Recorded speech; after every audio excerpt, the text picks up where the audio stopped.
Capítulo 1. 1874.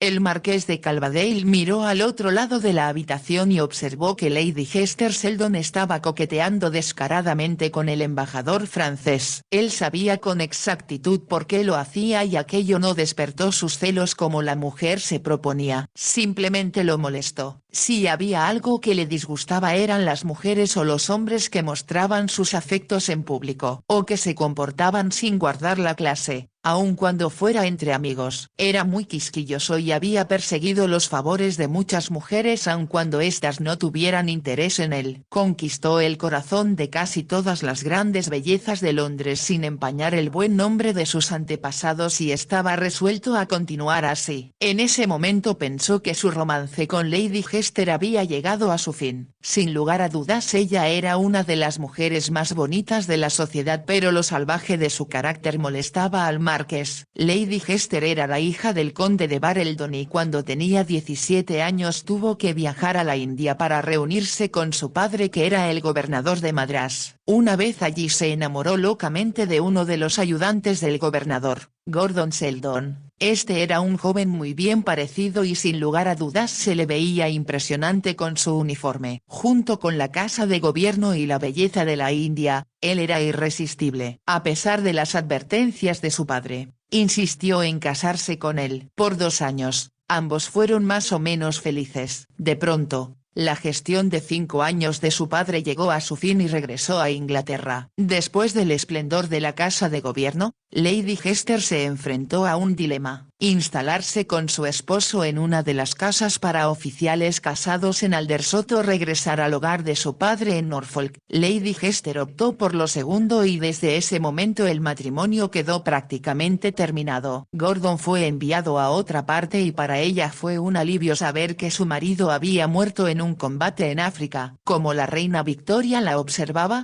no se atrevió a llevar el luto por menos de 1 año. Sin embargo, tan pronto como aquel periodo terminó, ella volvió a Londres. Para entonces su belleza había aumentado. Con la práctica había aprendido cómo dominar a un hombre con un simple batir de sus pestañas. Después del baile que le ofreció su padre, Lady Hester se convirtió en el centro de la conversación de todos los clubes y de la sociedad londinense. Desde aquel momento se encontró asediada por todos los caballeros solteros del gran mundo. No era extraño que se le subieran los humos a la cabeza. Aceptó a varios amantes, pero rechazó docenas de propuestas matrimoniales. Decidió que ninguno de aquellos hombres era lo bastante aceptable para ella. Era inevitable que conociera al marqués de Calderdale y cuando lo hizo, de inmediato intuyó que él era exactamente lo que ella ambicionaba por esposo, con apellido ilustre y además, muy rico. También era muy bien parecido, con un encanto que a todas las mujeres le resultaba irresistible. Sin embargo, el marqués estaba determinado a no casarse. Había conocido a numerosos matrimonios desdichados entre sus amigos. Por lo tanto, él no deseaba atarse a una esposa, solo porque la alcurnia de ella fuera igual a la de él, o porque su familia estuviera de acuerdo con aceptarla como la marquesa de Calderdale. Contaba casi 30 años, pero se reía cuando su abuela y muchos de los suyos le insistían en que se casara.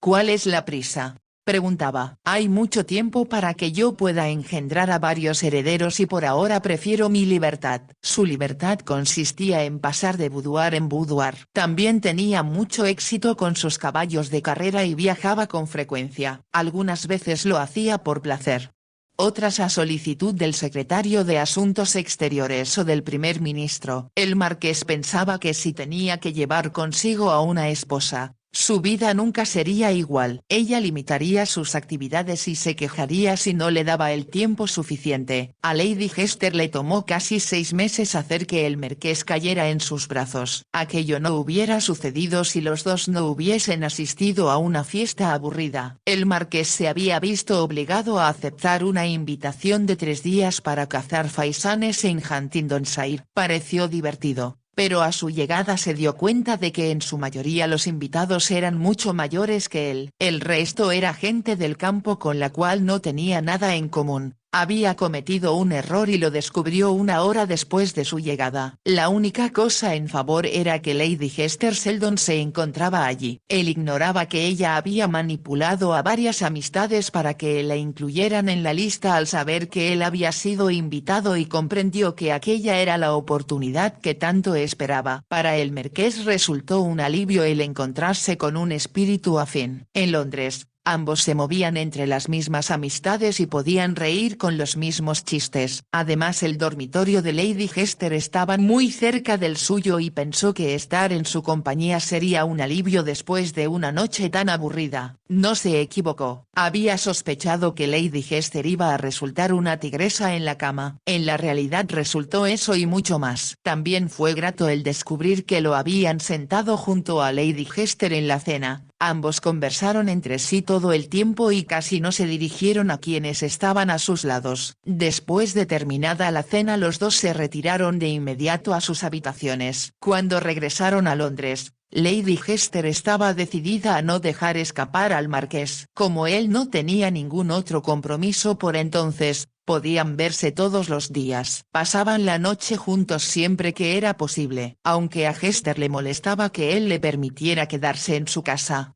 ¿Qué importa lo que piensen los sirvientes?, preguntó ella cierto día con petulancia. La servidumbre murmura, respondió él, y yo tengo que proteger tu reputación. En realidad estás pensando en la tuya, interrumpió ella. Enseguida, cambiando de actitud, se le acercó para insinuarle: sería fácil lograr que nadie se escandalizara por nuestras relaciones, mi querido Fabián. El marqués no se ocupó en fingir que no comprendía. Por un momento sus ojos se oscurecieron. Instantes después dijo: eres muy atractiva, Hester, pero no puedo imaginarte en el papel de esposa y de madre.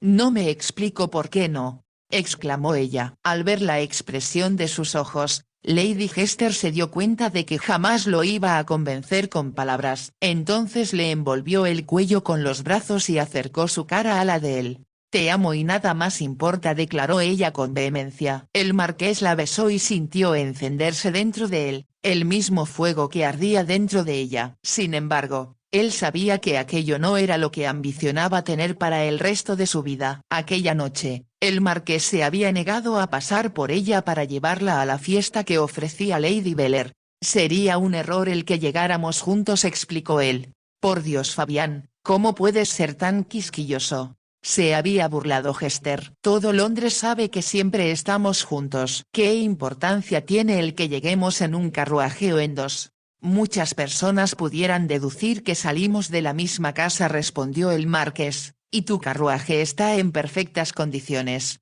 Te juro que cada día te pareces más y más a una de mis tías solteronas, dijo Hester muy disgustada. De pronto, el marqués se puso de pie y ella comprendió que había cometido un error. No te vayas, mi querido Fabián, le suplicó. Tengo muchas cosas que decirte y además necesito de tus besos con verdadera desesperación. El marqués se zafó de los brazos de Hester y se dirigió a la puerta. Te veré esta noche, respondió él. ¿Y me llevarás a casa?, preguntó ella. Él sabía muy bien lo que aquello implicaba y dudó. Lo pensaré, respondió. Enseguida se marchó y Lady Hester golpeó el suelo con el zapato. Llena de furia arrojó al suelo una bonita pieza de porcelana que se rompió en 1000 pedazos. Me casaré con él, le dijo a su imagen reflejada en el espejo. No obstante, tenía la molesta sensación de que era posible que el marqués lograra escapársele. Fue entonces cuando se dijo a sí misma que había sido demasiado fácil. Lo que debía hacer era provocarle celos. Esa noche cuidó su apariencia más que de costumbre, pues estaba decidida a parecer mejor que nunca. Se atavió con un vestido nuevo que había encargado a París. Su peinadora acudió para arreglarle el cabello de una manera diferente. Después Hester se maquilló con mucho cuidado y lo hizo tan bien que casi no se notaba. ¿Cómo es posible que pueda resistirse?, preguntó cuando estuvo lista. Pero cuando se encaminó hacia donde la esperaba su carruaje, recordó que el marqués era diferente a los demás hombres. Estos se habían puesto de hinojos ante ella y le habían jurado quitarse la vida si lo rechazaba. Por más que luchaba, el marqués seguía siendo el dominante en aquella relación, pues siempre se salía con la suya. Ninguno de sus ardides lo hacía cambiar. Día a día, Hester se torturaba ante la idea de que él la iba a dejar en cualquier momento. ¿Pero qué hombre no se siente celoso de sus posesiones?, se preguntó ella. Al llegar a la casa de Lady Beller, situada no lejos de la mansión del marqués, en la plaza Grosvenor, Hester miró a su alrededor. Para su satisfacción advirtió que el embajador francés estaba presente. Ella sabía que la esposa de él acababa de partir hacia París. El embajador era un hombre encantador que coqueteaba con todas aquellas por las que se sentía atraído. Hester se acercó a él, se sentó a su lado y lo miró con una expresión provocativa y seductora. El marqués fue anunciado 10 minutos más tarde. En ese momento el embajador se llevaba la mano de Lady Hester a los labios. Aquello no impresionó al recién llegado. El comportamiento de Hester lo hizo sentirse incómodo toda la noche, mas no sentía celos ya que aquella era una emoción que él nunca había experimentado. Nunca había tenido motivos para sentirse inseguro respecto de las mujeres que lo atraían. Jamás había cortejado a ninguna mujer que no estuviera completamente cautivada por él. Casi siempre, ellas se enamoraban y así permanecían hasta que él daba por terminada la relación. Le molestaba que Lady Hester estuviera haciendo aquella exhibición. Pensó que alguien debería recordarle al embajador que se encontraba en Londres sino en París. Él sentía un gran aprecio por su anfitriona y disfrutó mucho conversando con ella durante la cena. Cuando los caballeros se reunieron con las damas después de la cena, el marqués buscó a uno de ellos. Deseaba hablar con él porque era un experto en África del Norte. Recientemente había escrito un libro sobre Marruecos. Disfruté mucho su libro, le aseguró el marqués. ¿De veras lo ha leído?, preguntó el autor. De principio a fin, respondió él. A la gente le sorprendía que se diera tiempo para leer. Sus actividades al aire libre le tomaban la mayor parte del día y sus noches estaban siempre comprometidas. En realidad, siempre compraba cualquier libro novedoso que se publicara. La enorme biblioteca de la casa de campo estaba siendo ampliada para poder recibir sus nuevas colecciones. El marqués comenzó a hablar acerca de lo que había leído. Por fin el escritor intervino. Yo sé que milord ha viajado mucho, pero le ruego que visite Fez cuando tenga oportunidad. Es una de las ciudades musulmanas más interesantes y sé que la encontrará tan fascinante como yo. Voy a seguir su consejo en cuanto me sea posible, respondió el marqués. En aquel momento, la anfitriona se lo llevó. Deseaba presentarle a alguien que anhelaba conocerlo. Una hora más tarde decidió retirarse sin haber hablado una sola palabra con Hester. Cuando se puso de pie tuvo que despedirse de muchas personas. Ella seguía con el embajador. Para todos los presentes era obvio que ellos estaban absortos el uno con el otro como si el resto del mundo hubiera dejado de existir. El marqués se había dado cuenta de que por el salón ya circulaban algunas bromas al respecto. Sin pensar en despedirse de Hester y se dirigió hacia la puerta. La anfitriona lo acompañó para hacerle algún último comentario antes que él se marchara. Cuando llegaron junto a la puerta, una dama muy anciana, la duquesa viuda de Cumbria, se estaba poniendo de pie. Ya es hora de que me retire, le anunció esta a Lady Beller. Fue un placer tenerla aquí, respondió Lady Beller. En cuanto despida al marqués de Calvadale regresaré a su lado. La duquesa miró al marqués y él se dio cuenta de que estaba casi ciega. He oído hablar de su señoría, comentó ella. ¿Va usted a casarse con la bonita Lady Hester? El marqués se puso tenso. Inclinándose sobre la mano de la duquesa le respondió. Milady, estoy seguro de que usted ha escuchado el refrán que dice que viaja más rápido quien viaja solo. La duquesa rió. Eso es muy cierto y si así es como milord piensa, deberá pensarlo 2 veces antes de dejar que le pongan los grilletes. El marqués rió antes de exclamar. Seguiré su consejo, milady. Antes de despedirse Lady Beller le suplicó. No haga caso de cuanto le acaba de decir la duquesa. Ella pertenece a una generación que se expresaba con mucha mayor libertad de la que usamos nosotros actualmente. No me siento ofendido, respondió el marqués, y usted sabe muy bien que no pienso casarme. Estoy segura de que hace bien al tomar esa decisión hasta que se enamore, respondió Lady Beller. El marqués sonrió. ¿Insinúa que yo nunca he estado enamorado? Así es mi querido Fabián, respondió ella. Creo que aún no ha encontrado el amor que resulta irresistible e inalcanzable para la mayoría de los hombres. La dama suspiró antes de añadir. Cuando lo conozca sabrá que es algo muy diferente a lo que llega y se va con facilidad. Se expresó en voz baja y el marqués comprendió que ella lo apreciaba realmente. Él se inclinó para besarla en la mejilla. Gracias, dijo él. Sé que siempre podré confiar en usted. Siempre. Se dirigió hacia la puerta principal y ella regresó para reunirse con los demás invitados. Un lacayo lo ayudó a ponerse la capa y le entregó el sombrero de copa. Otro le preguntó. ¿Hago venir su carruaje, milord? El marqués negó con la cabeza. Mi casa está tan cerca que prefiero caminar. Y salió al exterior. Había luna y era fácil ver el camino. Tan solo tenía que caminar 2 cuadras para llegar a la plaza Grosvenor. Se puso en camino pensando que el aire fresco de la noche resultaba reconfortante después del ambiente viciado del salón atestado de gente. Mientras caminaba por la calle comprendió que se había librado de Hester. Se preguntó si ella armaría un escándalo cuando se diera cuenta de que habían terminado. Estaba acostumbrado a las lágrimas y a las reclamaciones, pero siempre le molestaban, porque lo hacían sentirse un poco culpable. Se repetía una y otra vez que las mujeres promiscuas y las que engañaban a sus maridos no merecían ninguna consideración ni simpatía. Pero cuando una mujer lloraba ante su evidente abandono, siempre sentía deseos de tornarla en sus brazos para consolarla. Sin embargo, comprendía que aquello solo empeoraría las cosas. Lo mejor sería no volver a ver a Hester. Desgraciadamente, aquello era imposible si permanecía en Londres. Y si se iba al campo, ella era capaz de seguirlo. ¿Qué debo hacer?, se preguntó. En aquel momento caminaba por la calle Audley. Cuando pasaba frente a una de las casas más grandes, la puerta de esta se abrió y una mujer joven salió corriendo. «Deténgase, ladrón, deténgase», gritó alterada. El marqués se volvió para ver qué ocurría. La luz del vestíbulo le iluminó el rostro y la joven exclamó. «Lo siento. Pensé que era usted otra persona». Era muy joven y bonita, aunque a él le pareció que había algo extraño en ella. «¿La han robado?», preguntó el marqués. «No, pero un hombre que me acaba de dejar. Se ha llevado algo muy valioso». «¿Un hombre?», preguntó el marqués. «¿Se refiere a alguien que usted conoce?». La chica sollozó e hizo un gesto con las manos. «Fui una tonta», dijo ella, «y ahora no sé qué hacer». «¿Puedo ayudarla?», preguntó el marqués. Ella lo miró como si estuviera pensando en otra cosa. Entonces exclamó.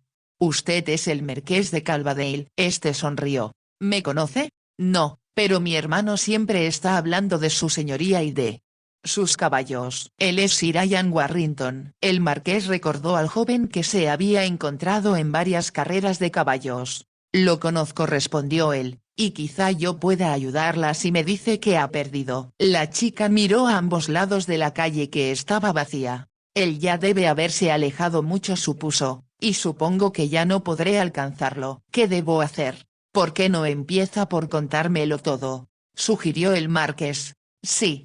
Por supuesto, aunque creo que ya nadie puede ayudarme». «Por favor, entre en la casa». «No podemos hablar aquí». «No, por supuesto que no», estuvo de acuerdo él. La muchacha subió los escalones y él la siguió. En el vestíbulo no había ningún lacayo. Ella cerró la puerta. Sin hablar, le indicó el camino hasta un saloncito muy bien amueblado e iluminado por varias lámparas de aceite. El marqués pudo comprobar que las pinturas que pendían de las paredes eran excelentes y que los muebles eran lujosos y de buen gusto. Entonces la chica preguntó. «¿Puedo ofrecerle algo de beber?». «No creo que él haya drogado todas las bebidas». «¿Drogado?», exclamó el marqués. «¿Qué está diciendo?». La chica dudó y él afirmó.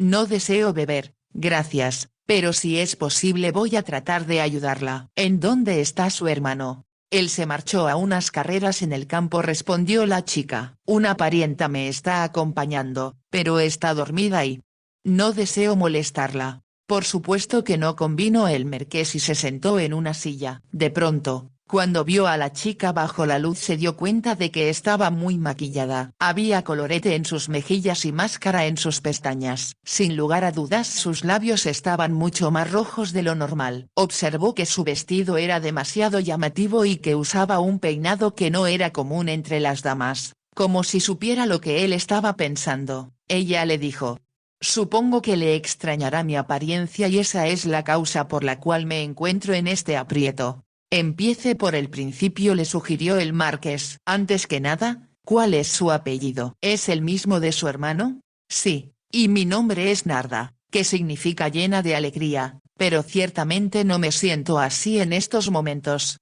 «Entonces debo preguntarle a qué se debe», dijo el marqués. La chica dejó escapar un suspiro y se sentó sobre la alfombra. «He sido una tonta», afirmó ella, «y supongo que ahora debo pagar mi error». «Explíquese», sugirió el marqués, «y quizá entre ambos podamos encontrar una solución». «No creo que eso sea posible», exclamó Narda. «Todo comenzó cuando unos amigos, a quienes mamá, si viviera, no hubiera aprobado, me invitaron a una fiesta». «¿Y por qué no los hubiera aprobado su madre?» «Porque son bastante atrevidos, incluso vulgares. Son personas a quienes mi hermano conoció en las pistas de carreras». «¿Y se los presentó a usted?», preguntó el marqués. «Ian los invitó a la casa a tomar una copa y después que se marcharon me comentó que yo no debería entablar relaciones de ninguna clase con ellos pues consideraba que había sido un descuido el dejar que yo los conociera». «Él estaba tratando de protegerla», señaló el marqués. «Lo sé», contestó Narda, «pero volví a encontrarme con una de las muchachas en la casa de mi modista y nos hicimos amigas». Narda habló como si esperara que el marqués la criticara, pero como él no dijera nada continuó. «Entonces, hace un par de días, Beris me habló de una fiesta que ofrecían esta noche». «Una fiesta a la que usted no debió asistir», observó él. «Lo sé», estuvo de acuerdo la chica. «Sin embargo, yo me aburría con la tía Edith y además era un reto». «Hábleme de la fiesta». «Beris me comentó que la fiesta era para un jeque de Marruecos que había venido a Inglaterra para adquirir caballos. Me dijo que él era muy atractivo y que me divertiría conocerlo». Narda se detuvo un momento antes de continuar. «Por supuesto que sentí deseos de conocer a un jeque. Ya había leído acerca de ellos y siempre me han fascinado los relatos sobre África». Entonces Beris me sugirió: «Sería divertido que nos acompañaras, pero no puedes presentarte tal como tú eres». «¿Qué quieres decir con eso?», le pregunté yo. «Bueno, algunas de las invitadas son chicas de la farándula y estoy segura de que el jeque las va a encontrar divertidas. Todos los demás son mayores que nosotras y mucho más experimentadas». Narda hizo una pausa. «Trate de comprender. Sé que fue un error. Siempre me ha gustado vestirme de manera exagerada y sentirme actriz». «¿Y entonces qué hizo usted?», preguntó él. «Fui disfrazada como una corista, o al menos eso pensé yo». El marqués comprendió que aquella era la razón del maquillaje. «Beris conoce a una señora que vende los vestidos a las chicas de la farándula», indicó Narda. «Este es uno de ellos». «Me pareció que era un poco exagerado para alguien tan joven como usted», observó el marqués. «Yo estaba tratando de no verme tan joven», explicó Narda. «Beris me peinó». «¿Y usted regresó a su casa acompañada por el jeque?», preguntó el marqués. «Fui muy tonta al invitarlo a pasar», admitió Narda. «Pero él insistió en beber algo». «¿Y qué le robó?», preguntó el marqués. «Casi no puedo creer que él lo haya hecho, siendo tan rico», expresó Narda. «El vestido que llevo puesto tiene un escote bastante bajo, así que decidí ponerme un collar que perteneció a mi madre y que Ian atesora más que nada en el mundo». «¿Cómo es el collar?»,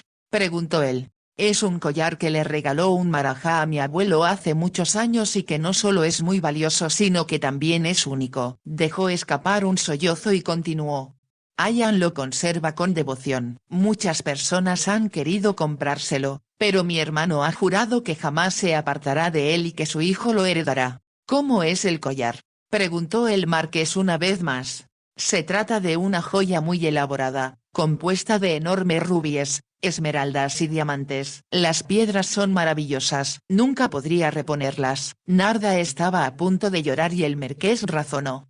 «¿Usted lo llevaba puesto cuando regresó aquí con el jeque?». «¿Cómo es él?». «Alto, Moreno y muy bien parecido, respondió Narda. Es mucho más joven de lo que yo esperaba y es fácil imaginárselo cabalgando sobre un magnífico potro en medio del desierto. El marqués pensó con cinismo que todas las mujeres veían a los jeques árabes como unos Romeos llenos de romanticismo. Él había descubierto que la mayoría de ellos eran gobernantes despiadados y había dinero de por medio. Así que a pesar de la competencia usted tuvo éxito con el jeque, exclamó él. Así fue y eso me sorprendió, respondió Narda. Yo solo deseaba verlo y jamás pensé que él me dirigiera la palabra. El marqués sabía que fue la juventud de Narda lo que había atraído al árabe. A pesar de su llamativo atuendo, parecía muy joven e inocente. Así que después de que charlaron, el árabe la trajo a su casa. Él insistió en hacerlo. Despidió a mi carruaje y regresamos en el suyo.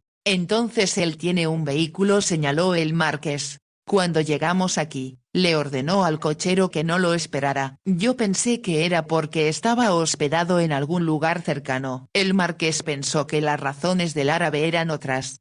Pero se limitó a señalar. Cuénteme exactamente lo que ocurrió. Vinimos a esta habitación, contestó Narda, y como hay una bandeja con bebidas yo le pregunté qué le gustaría beber. El árabe dudó un momento y me miró de una manera tan extraña que me hizo sentir un poco incómoda. Ella no le explicó al marqués que le pareció ver un fuego en los ojos del jeque que la había hecho sentir temor. Él la había mirado a la cara, y sus ojos se detuvieron en el collar. Con voz muy diferente a la que utilizara cuando estaban en el carruaje, él le había preguntado, hábleme de su collar. Estoy seguro de que proviene del oriente. Así es, aceptó Narda. Le fue obsequiado a mi abuelo por un marajá a quien él le hizo un gran servicio. Mi familia está muy orgullosa de él y es la primera vez que yo lo luzco. Ciertamente es muy bello, exclamó el jeque. Ahora siéntese y déjeme preparar una copa para usted y otra para mí. A Narda aquello le había parecido muy galante. Sabía que en el oriente las mujeres siempre acostumbraban servir a los hombres. También pensó que a Beris le hubiera parecido divertido. Por lo tanto, ella se sentó en una silla junto al fuego. Desde allí observó cómo el árabe llenó una copa con vino. Y al instante comenzó a llenar otra, pero Narda le hizo saber.